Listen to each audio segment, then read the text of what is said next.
quick look at the county websites, SnohomishDemocrats.org. You might want to write some of these down because I don't think I wrote them on any of the papers. SnohomishDemocrats.org and SnocoGOP.com. And if you're in King County, that would be KCGOP.com and KCDems.org. And I encourage you to write down both for your county because you can find out very quickly about endorsements and things. And it's a clue in these nonpartisan races. So when you look at their county websites, you can see that down here at the grassroots level, there is still a marked difference in philosophy and fiscal principles. The SnohomishDemocrats.org website says in their platform, for example, quote, "Teamwork between citizens and their government is the most effective and efficient means of achieving our common goals. We believe that government is a powerful tool for change," end quote. Then they go on to say, quote, "Access to high-quality health care and proper nutrition should be available to every person." You know, you start wondering, where does it stop? "We believe that complete health care includes medical, mental, dental, and vision." This is on their county website. So, of course, I was reading that and thinking, nutrition? Really? Is there going to be socialized food, too? I've experienced that. I taught for 2 years in China, and trust me, you don't want the government in charge of your food. I had a lifetime supply of cabbage during those 2 years, okay? And it sounds funny, but there were mountains of cabbage in the street because it was cheap and they could grow it easily. And I'm sorry, but that's what happens. You know, borscht, anybody?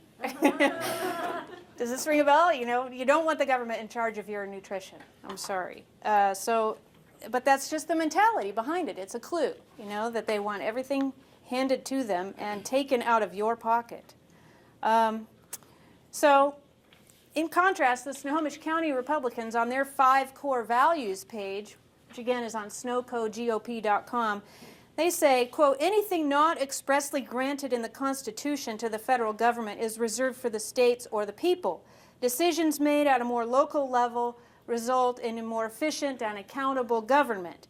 The purpose of our government is to ensure and to protect our rights and liberty and promote, not provide for, the welfare and security of the individual," end quote.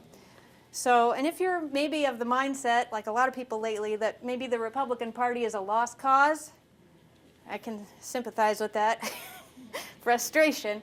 But if you're being tempted to vote for third party, let me encourage you.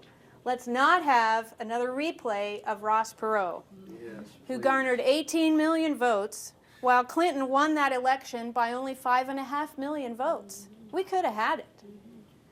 That scenario has happened many times in our history. Fiscal conservatives of all stripes, Ron Paul fans, libertarians, constitutionalists, Tea Partiers, everybody, if we all band together, we will win in 2010. All across the country, true proponents of limited government are rising up and running for office, and we're going to reshape the Republican Party from the grassroots up, helping to restore it to the principles listed on our county and state party websites: limited government, individual responsibility, and fiscal accountability. So let's talk about what smaller government would look like for my district and for Washington State. So I'll focus on just 3 issues that are in desperate need of improvements: the economy, public education, and health care.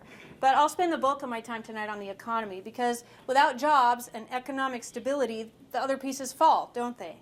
So the best way that I could help the economy as a state representative is to reduce taxes and regulation, which would spur rapid growth and attract businesses to our state and would go a long way towards creating and keeping jobs here. I touched on that briefly last month, but let me reiterate. When a state raises taxes, businesses leave for another state or even another country. Earlier this year, Texas was rated by Chief Executive Magazine as the top state for business for the 4th year in a row due to its low taxes and simpler regulation. In the same report, Washington State was ranked 40th best state for business. The Wall Street Journal reported that in 2008, more jobs were created in Texas than in the other 49 states combined in 1 year, in 2008. If we lower taxes and simplify regulation here in Washington State, businesses will be attracted here.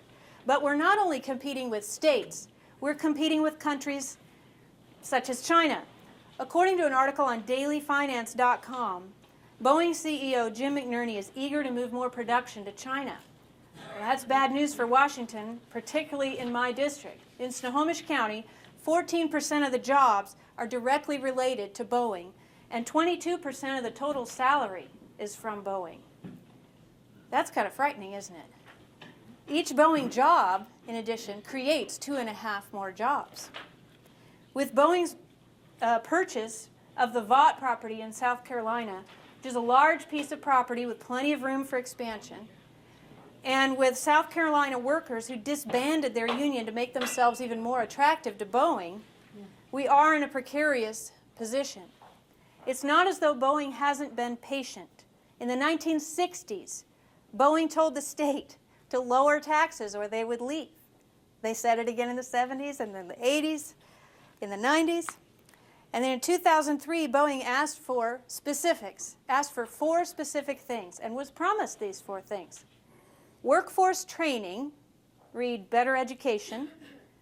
Meanwhile, we have a high school graduation rate now of 70.9% in Snohomish County. Unemployment insurance reform, but it's even higher now than it was in '03. Infrastructure improvement. So are you spending less time in traffic than you did 6 years ago? Well, neither are they. And as you can imagine, traffic costs money to people who are trying to ship goods back and forth. And reform of workers' compensation insurance, which is higher now than it was in '03. Boeing lost $1 billion due to delays on the 747 and 787, due partially to an 8-week strike. The 787 is now 2 years behind schedule, and Boeing has already purchased building permits for the property in South Carolina. So many are saying, well, just face facts. Boeing's leaving. But I say there's always hope. Companies move all the time, and they can change their minds and stay just as easily. If we can send legislators like me to Olympia to reinforce the beleaguered conservatives down there, we can cut back on taxes and improve all those things on Boeing's wish list. We can convince them to stay. And at the same time, lowering taxes and decreasing regulation would attract other businesses to Washington and to our county so we can diversify our economy, because it's a dangerous thing to be too reliant on a small number of companies or industries. We don't want to end up like Detroit, which in August reported an unemployment rate of 28.9%. That's the U3 number, according to abcnews.com. I will support legislation to restructure the B&O tax to be based on net income instead of gross receipts, and then I'll work to eliminate it entirely. I will eliminate the workers' comp increase. We have the highest L&I in the U.S. Why? Shouldn't it be the same? Doesn't it take the same amount of time to recover from a leg injury no matter what state you were injured in? You would think. It doesn't make sense that here it's longest. Just yesterday on Mike Siegel's radio show on AM 1300, State Representative Doug Erickson told about a small business owner in his district who had an employee who was on workers' comp. The business owner saw the worker, while on workers' comp, installing a roof on a home and carrying a bathtub into the home. The small business owner took video of him doing these activities and brought it to the Department of Labor and Industries in Olympia. L&I responded by telling him they would not investigate and threatening him with a lawsuit if he went public with the tapes. So he did not, and he has tried to get a hearing on bills to deal with the L&I, but the majority party will not allow these bills to go to the floor or get a hearing in committee.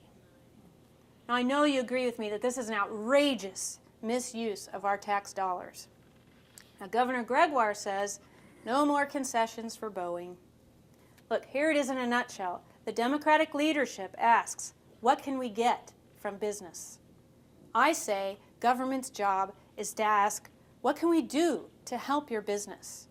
Because jobs don't materialize out of thin air. They're provided by employers. I don't know why this is so hard for them to get.